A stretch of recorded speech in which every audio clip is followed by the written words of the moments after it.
That we have been looking at the children of Israel, the nation of Israel, for some time now, and we've really been play on words here. We've been camping with them at the foot of Mount Sinai, and we've been dealing with their tendency to go into idolatry, to conform to the ways of their neighbors, and to worship other gods, to worship those gods with a little g, to deny the one God, to deny the Lord God, deny the God that delivered them out of Egyptian bondage, and go into idolatry. And the first account that we have of that is there at the foot of Mount Sinai with the golden calf. One of the things that I did many years ago, and I don't have any of the notes or any way to go back, but one of the things I did was looked at the times that Israel sinned and it resulted in severe punishment. Well, included in that was the Sinai Event, and also this event here in Numbers 13 and 14, where the children of Israel are camped at the door of the promised land. Now that's, remember, where God wanted to take them. He delivered them out of Egyptian bondage, and one of the things that He wanted to do was to give them that land that He had promised them. You remember all the way back to chapter 12 of Genesis, when God called Abraham, He promised this land. If you're going to have a nation, you need a land for that nation to dwell in. So you have the promise that God made to the Israelites to give them a land. So God delivers them out of Egyptian bondage with this mighty hand. He brings them to Mount Sinai, where He delivers to Moses the law. And included in that law was not just the law of the commandments, but it was also the laws that pertain to the priesthood and feasts, as well as all kinds of sacrifices and the tabernacle and things of that nature. Also, it had to do with them being nomads, because as you well know, everything's different when you're moving from place to place, packing up, and you're living in tents. The first time that our family went on a camping trip, we had just set up at Clear Creek out on a beautiful point overlooking the lake. Our kids all had tents. We had a big tent that Deborah and I had set up. We actually had an extension cord with a fan because it was July and it was about 112 degrees. Humidity was about 5,000%. And the kids took off on their bicycle down the trails, and while they're on their bicycle extravaganza throughout wherever those trails go, it started thundering in the distance. And in about 15 minutes, the wind was blowing, and it was dark, and it looked bad. So I said, I got to go get the kids. So I jumped in the van, I went to the other side of the park, finally found them. I said, get back. They ran and got in their tents just about the time it started raining. 5 minutes later, it's hailing, it's thundering and lightning. And one of the tents that they had, Dustin and Joseph are in a tent. It's a Boy Scout tent that has the metal pole in the middle that holds up the tent. And the tent's doing this. And Dustin's holding the metal bar to keep the tent from blowing down. And I yelled at him. I said, you need to come get in the van, because it was raining and storming. It was hailing and thundering and lightning. Well, as soon as the kids stepped out of one tent, the tent went flying, because you guess what? They forgot to put the stakes in the tent. So the tent goes down through the woods. The other one, the Boy Scout tent, as soon as Dustin let go of the pole in the middle, it just collapsed. So everything we had got wet. Everything, except what Deborah and I had in the van. We didn't put our stuff in the tent. So Deborah spent 5 hours at the laundromat drying pillows and blankets and sleeping bags and that kind of thing. So you've got a whole unique experience dealing with mold and mildew and camping and cooking and all that. So it's a whole different experience. So God delivers all of that at Mount Sinai, and now the people are moving where God plans for them to be, and that is in that land that He promised. It's called the Promised Land. It's called the Land of Canaan. It is that great land that God had promised to Abraham, Isaac, Jacob. Now it's going to be theirs. It is your land. I'm going to give it to you. Okay? That's what His plan is. When they get to that promised land, they're there at the door. They can reach out and touch it, and they do. The 12 spies are sent in to the land to look at the land and to come back with a report.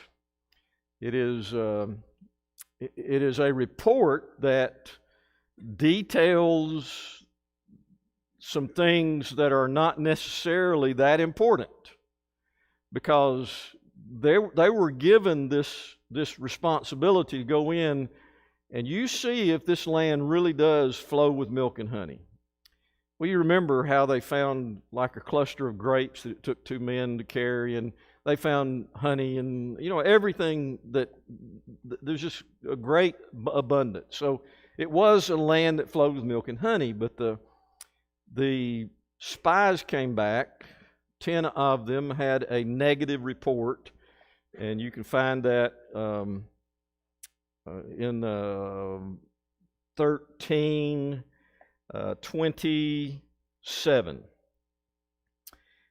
They brought back this word to the congregation, showed them the fruit of the land, and then they said, verse 27, "We came to the land of which you sent us. It flows with milk and honey, and this is its fruit. However, the people who dwell in the land are strong, and the cities are fortified and very large. And besides, we saw the descendants of Anak there. The Amalekites dwell in the land of the Negeb. The Hittites, the Jebusites, the Amorites dwell in the hill country. And the Canaanites dwell by the sea and along the Jordan." Now, the next thing you see is that Caleb tries to calm everybody, and he tries to let everybody know that we can still do this, because his statement is, "Let us go up once and occupy it, for we are well able to overcome." Then the other 10 spies are going to overwhelm Caleb's words. You also remember that one of the spies was also Joshua. If you look in the first several verses of chapter 13, those spies are all named. He chooses one from every tribe, and on down about verse 8, the tribe of Ephraim, Hoshea, the son of Nun, that's Joshua, so the son of Nun. And so you have Caleb and Joshua are the only ones that did not bring this negative report. So it's really a tragic story, because when you go over to chapter 14, verse 20, there is a statement made there that kind of sums up the result of the chaos that results from the negative report of the 10 spies. That report is given. They feed that report. They feed the negativity. The congregation has no confidence in God. Their focus, we'll look at this later in more detail, but their focus is not on God. Their focus is not on what God has already told them. Their focus is simply on, we can't do it. It's what we can't do. So the focus is on them. So look at Numbers 14, verse 20. Here's what it says. "Then the Lord said, I have pardoned according to your word, but truly as I live, and all the earth shall be filled with the glory of the Lord, none of the men who have seen my glory and my signs that I did in Egypt and in the wilderness, and yet have put me to the test these 10 times and have not obeyed my voice, shall see the land that I swore to give to their fathers, and none of those who despised me shall see it.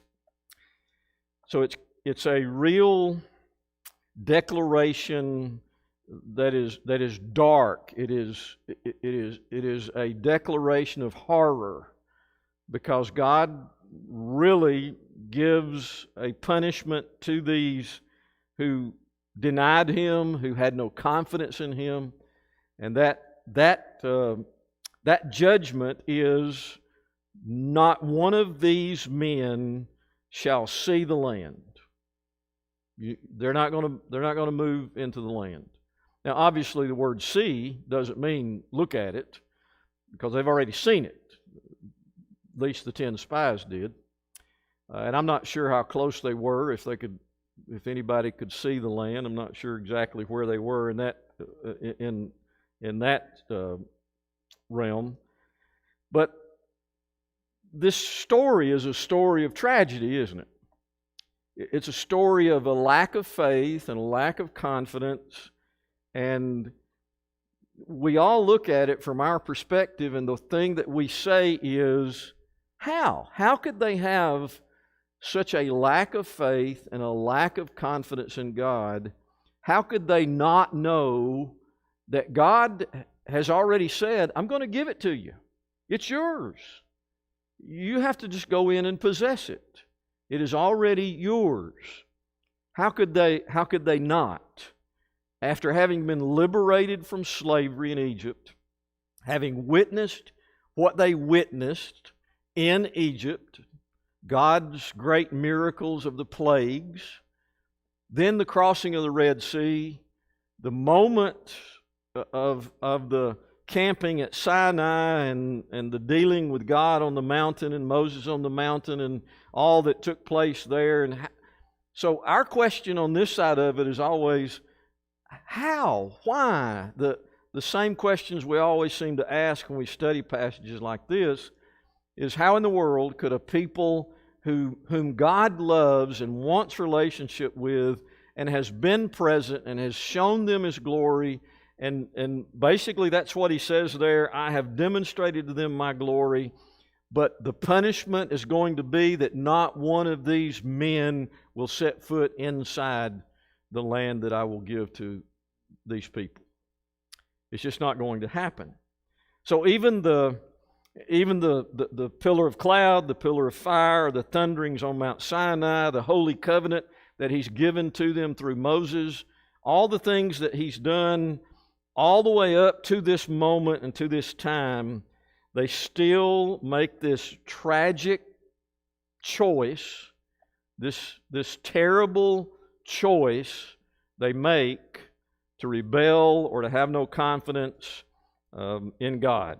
So I guess now what we need to do is just kind of look at the story and see how it unfolds, because chapter 14 tells us how the people rebel against God's will and against the plan that God has for them.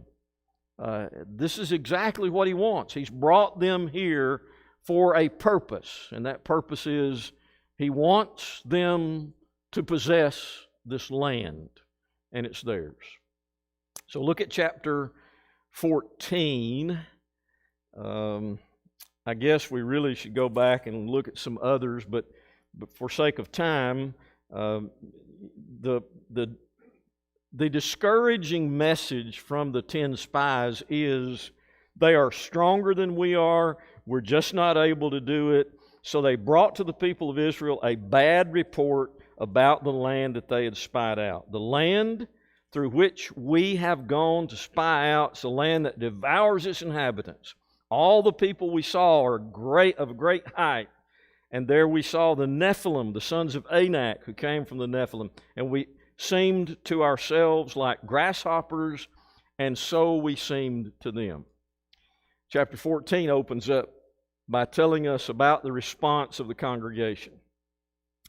Then all of the congregation raised a loud cry, and the people wept that night, and the people of Israel grumbled against Moses and Aaron. The whole congregation said to them, would that we had died in the land of Egypt, or would that we had died in the wilderness. Why is the Lord bringing us into this land to fall by the sword? Our wives and our little ones will become prey. Would it not be better for us to go back to Egypt?" And they said to one another, "Let us choose a leader and go back to Egypt." Now, this is where Moses again becomes the intercessor. In chapter 14, verse 5, Moses and Aaron fell on their faces before the assembly of the congregation, all the people of Israel.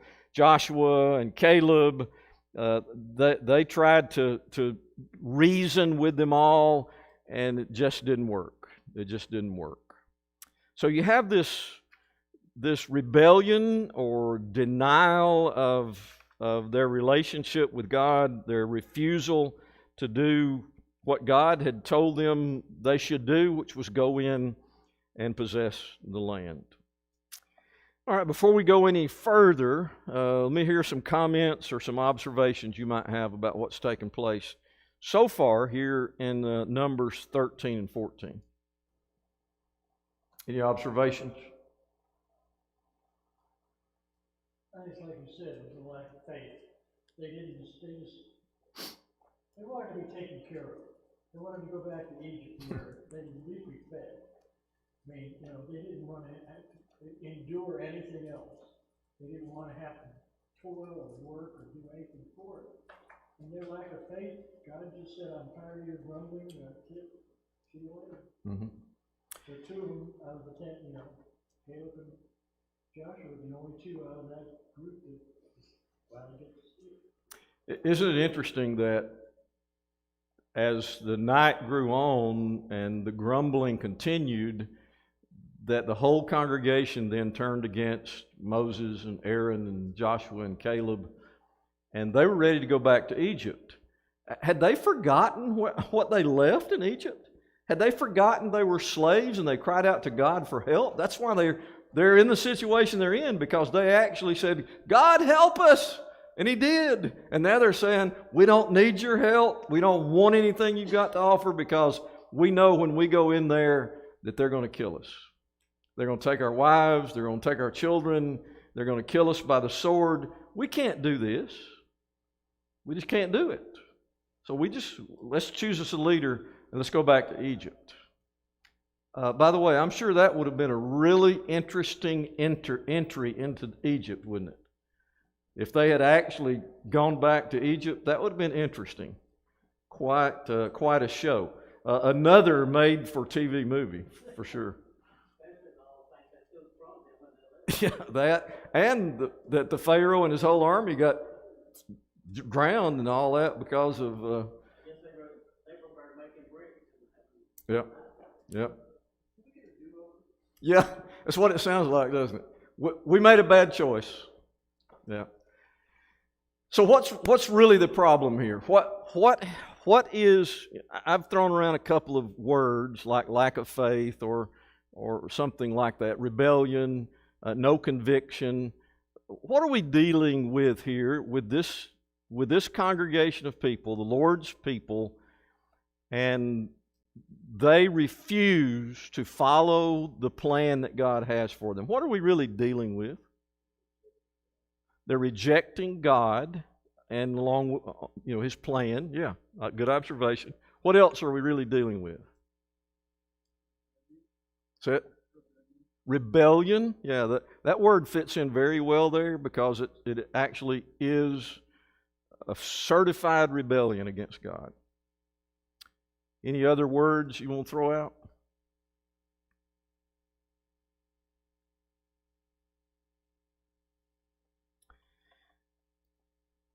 Okay, let me ask you this question before we get into making some points.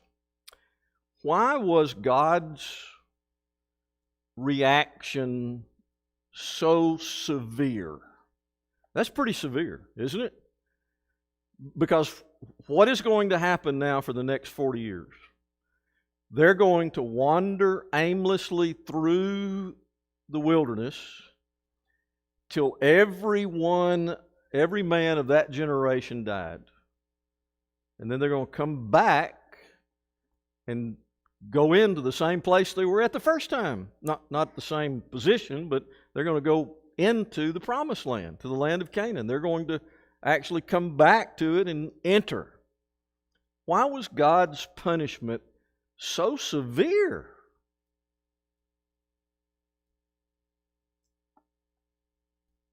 Any ideas? He had been rejected. Yes. It was, yes. By rejecting God, by rejecting His will, by rejecting Him personally, by saying, no, we don't want anything to do with you. We don't want you to be our leader. We're going to choose us a leader and we're going to get out of here. We're not going to follow your will. We don't want to do what you said. We don't have any faith in you. We don't have any trust in you that you could do what you told us you'd do. We're afraid that when we go in there, we're going to all die.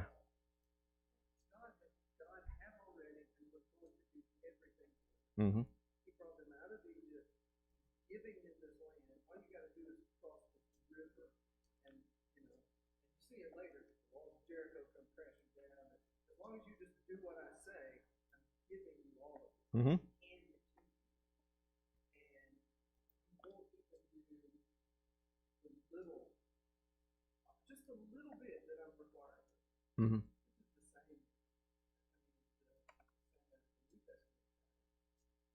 Way of salvation is made. God did all of the work. Mm-hmm. All He asks of you is just this little response, trusting in Him and being baptized in the remission of your sins. If you won't do that one little step toward Him, and He's done all of the rest, what else do you want? Yeah. Yeah, as Gary says, God has already done everything for them, and He's going to do everything for them. All they have to do is cross that border.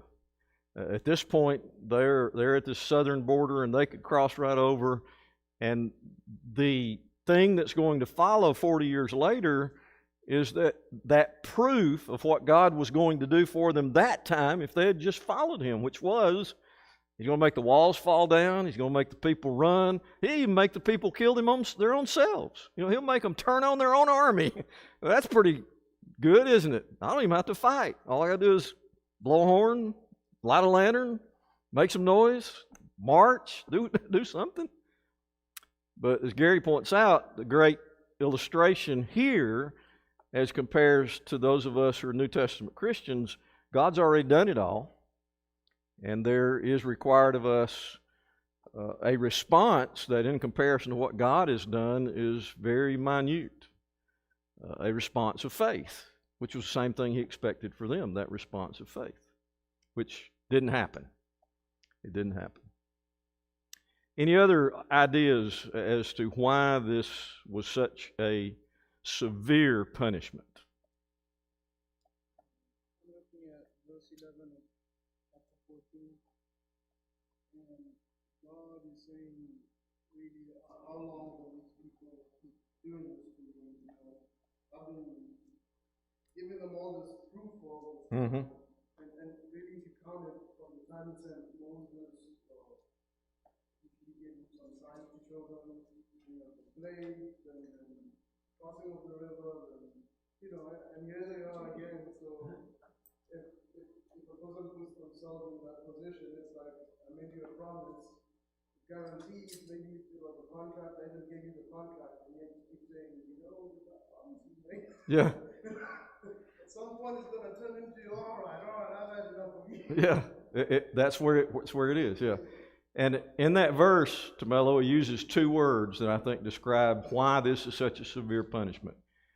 How long are they going to despise me, and how long will they not believe in me? So that really is at the root of what has gotten to God and why God wants to deal with this so severely, because they are despising Him. It's not just a simple lack of faith. I guess it's kind of like the conversation we had last week about this idea of leaving God is bad enough, but you leave God for another God. You leave God for a false God, for an idol, and that's almost like you're rubbing it in His face. And so here you've got this moment when God looks at the people, and what they have in their heart is a rebellion that is despising the promises of God, though as Tomello describes as being like a contract. The contract, it's all written out, everything's written out, it's been presented, everything's paid for, and you still don't believe it. You still just don't believe it could happen. But he says, how long will they continue in this way and not believe all the signs that I've done for them? That's exactly what he says. So thank you for bringing that up. It's a continuous problem. They grumble about food. Aaron and Miriam grumbled against Moses. Mm-hmm. I mean, it's one continuous grumble. And finally, I think God said, enough is enough. And it's, food, grumbling, I mean, one thing after another. Mm-hmm. Finally, like, no. And we don't know what God can say. Right. And one of the things I think that happens when God makes such a severe punishment, it's like with Nadab and Abihu or with Achan or any of those illustrations that we might use about when we look at it from our perspective, that's a pretty severe punishment. You know, when Nadab and Abihu used strange fire, they were consumed by fire.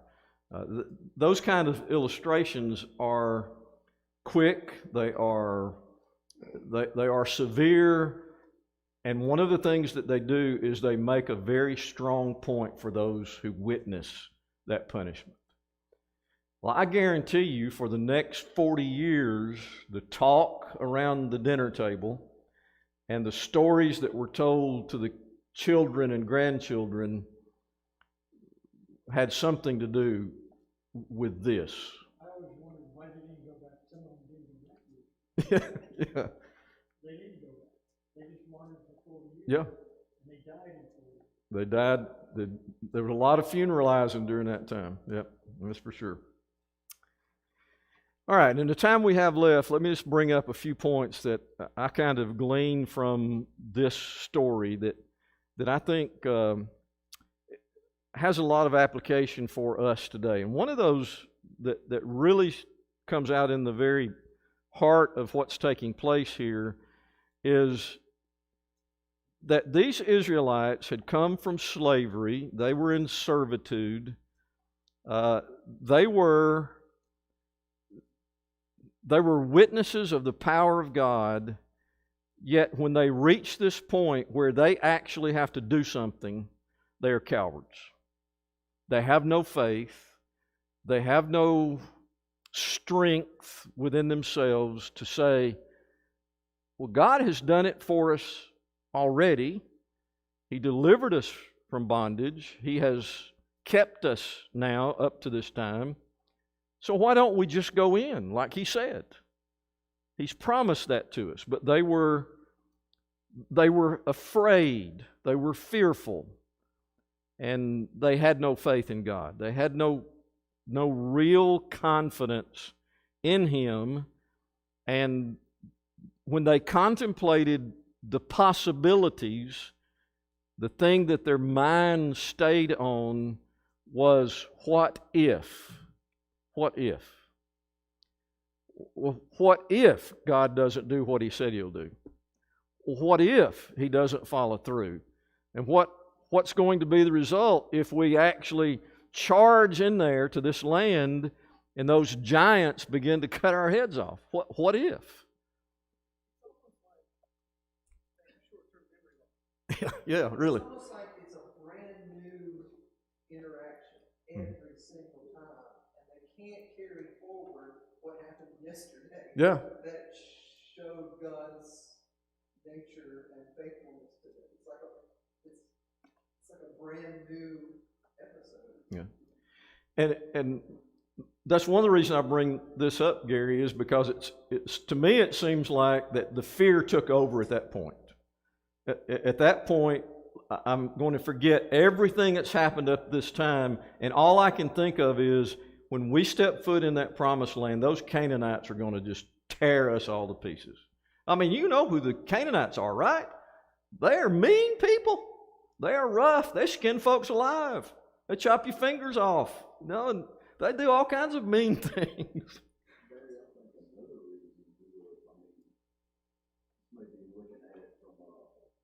Earthly perspective, but they had superpower of the world at that time, their army getting wiped out. Yeah.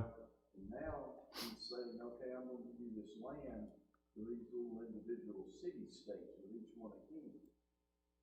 Okay, he just defeated the greatest empire there was, and now you're afraid of this. Mm-hmm. Very good observation. I don't know if you heard what Ryan said, but the thing that they have faced is they faced the greatest power in the world at that time, which was Egypt. The greatest army, the greatest nation. God brought it to its knees and destroyed it. I mean, he basically just totally destroyed the Egyptian army. I'm sure it didn't take them long to rebuild, but they were destroyed at that point. And now you're going into a place where you've got all these city-states, all these smaller individual kings ruling over smaller areas that in no way, if you put them all together, they still don't compare to Egypt's army. They're afraid of Egypt and each other too. I mean, yeah. So you've got this opportunity before you now, and you don't have enough faith. And I think part of the reason you don't have enough faith is because of the fear that sets in, because I can't even remember all of that God has done for me. All I can think of is that when we set foot in that land of Canaan, we will be the invader, and they're going to deal with us very ruthlessly. And reminds me, Jesus told the Jews of his day, you seek a sign, but there won't be a greater sign given than he refers to Jonah, but he's talking about himself, his death and his resurrection. It's like, and so people think, why doesn't God just appear to people? Why doesn't God? Well, he did. He came and he walked this earth as a human, and people still rejected him. So if you reject that, there's nothing left but severity. Right. Because, like, again, what else do you want? Yeah, exactly. Very good observation. We have all kinds of ways that we try to justify. Well, if God would appear to me personally, then I would believe. Well, when Lazarus and the rich man were having this little story that's going on there, the rich man was talking about sending some folks back to talk to his brothers. They didn't believe me, my prophets. They didn't believe the ones who are carrying my will and my word. Then they're not going to believe somebody comes back from the dead. I look at it too at the point. They were listening to 12 spies that went out. 10 of them were standing before them. In verse 32 it says that they said that all the people were challenged, So you got 10 people talking. 2 said no, and 10 said yes. But people will listen to who? A lot of times they listen to the 10. Yeah. They were picking God in all things. They were the men's viewpoint of what the 10 saw. And of course they exaggerated it, and evidently they were persuaded in their way of presenting. Yeah, something about when you tell an untruth, if you just say it enough times and if you say it loud enough, people begin to believe it. And when you look at the religious world today, you may have 12 teachers, but you got 10 teachers that this world is talking about religion. People will listen to the 10 people before they listen to the other 2 people who preach the truth. Very good, yeah. That was actually one of the things I had written down here, and that is the people accepted the majority report. The report of the 10 is what they heard, that's what they listened to. They didn't hear Caleb say, we are able, we are well able to overcome. And Caleb's confidence was not in the fact that we have a big enough army, because face it, how many warriors did Israel have at this time? None. They didn't have any warriors. I mean, later on they're going to have some trained warriors, but they don't have any warriors. God says you don't need any warriors. Yeah, brick masons and straw raisers and I don't know what else. They might really do some damage with a scythe, but I don't know what else. Throw bricks at you. But they accepted the majority report, the majority opinion. And by the way, when you listen to the majority opinion, as Gary said, on any report, Nelson said also, then that puts you in danger of not listening to what the truth is, because sometimes the majority is wrong, and Jesus even spoke about that. Broad is the way that leads to destruction, and many there are on that trek. One of the problems with Israel, and I guess this will be probably the last thing as we discuss this one, one of the problems with Israel was that their eyes were in the wrong place. Their eyes were on themselves. They were focusing on themselves and what we can do. And if you did that, even though you've got a very large group of people, you're going to justify and look at those people, and just as I did, and say, we don't have a general or an army among us. We don't have warriors. We don't have anyone that can stand toe to toe with the Hittites or the Canaanites or anybody. We can't stand toe to toe. And so their eyes were on themselves rather than where Caleb's eyes were and where Joshua's eyes were and where God wanted their eyes to be, which was on Him. Because He said, I'm giving it to you. I'm going to will this to you. I've made this into a contract with my servant Abraham, and so I'm going to give it to you. So their eyes were in the wrong place. And I think that's the downfall of many, not only in history, but in the present. We put our eyes on ourselves. We put our eyes on what's around us, what's at our, what we possess. And sometimes it's not what is important. What's important is that we have faith in God, just as what God wanted with the Israelites. Well, in all of this, one of the things that they surely lost was any confidence in God that they had, whatever it was. They didn't have it anymore. And because of that lack of confidence and lack of faith, they were ready to do the stupidest thing that anyone could ever think about doing, and that's returning to Egypt. You see what we do when we take our eyes off God? What we do when we start rationalizing and reasoning with our own human mind and our own human thoughts and human wisdom? We think stupid thoughts. Exactly. Isaiah, part of God's charge against them from Isaiah is that instead of trusting in me, he went down to Egypt and made an alliance with Pharaoh, chariots and all for your protection, instead of trusting in me. So that's, much later, and here they still are. We'd rather go to Egypt than trust God. Yeah, that's a great illustration. As you say, it happens much later, but it still proves the fact that we've been talking about all this time, and that is that the nation just can't seem to get their eyes on God and their mind on God and their trust in God and keep it there. They just got to keep wandering in other places and going after idols and those false gods and alliances with kings and marrying daughters of kings and all kinds of things that are just stupid. They're very bad choices.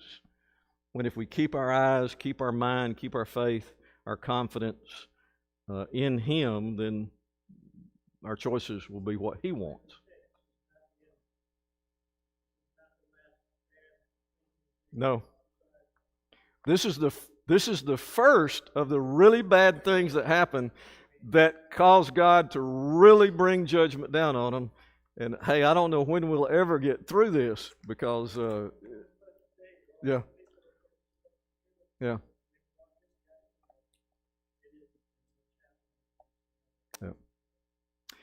Yes, as John says, this is just one. It doesn't end. This is just one of those times when God brings severe punishment upon His people. And we'll try to move away from this one after some comments next week to another one.